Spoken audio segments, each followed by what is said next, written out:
今日帶大家睇呢一間下複式，仲連埋車位，鄰近錦上路西鐵站，清幽翠綠環境，24小時屋苑式管理，住得放心又安全，你真係絕對唔可以錯過。首先入屋就係呢一個超級闊落嘅客廳，配合特大嘅玻璃窗，將出面嘅自然光線完美引入室內，成個空間感即時加倍，視覺效果非常通透，完全冇任何壓迫感。擺咗張6人大餐台，空間依然綽綽有餘，簡直係享受家庭樂同招呼朋友嘅一流地方。再睇睇廚房部分，採用咗現代感嘅設計，空間感十足，做咗高級嘅整體櫥櫃，收納空間非常之多，各類廚具家電都可以擺放得井井有條。我哋睇睇睡房嘅間隔，呢個單位係5房間隔，十分實用。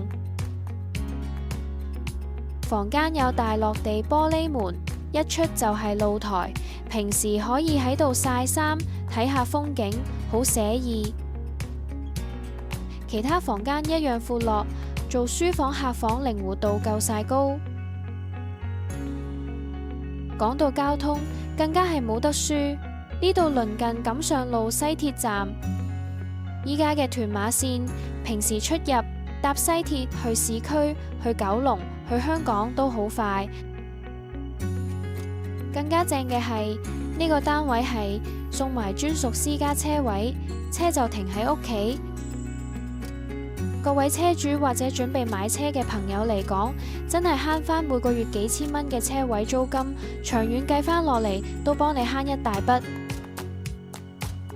咁優質嘅屋苑管理，鄰近錦上路站，下複式大空間，仲要連埋車位，700幾萬買2層加埋車位，真係買一間少一間。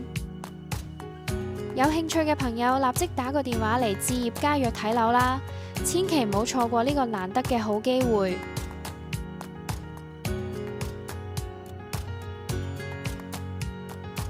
如果想留意更多村屋新盤，記住 like 咗條片 ，share 俾你班 friend，再 subscribe 我哋置業嘉個 channel 啦。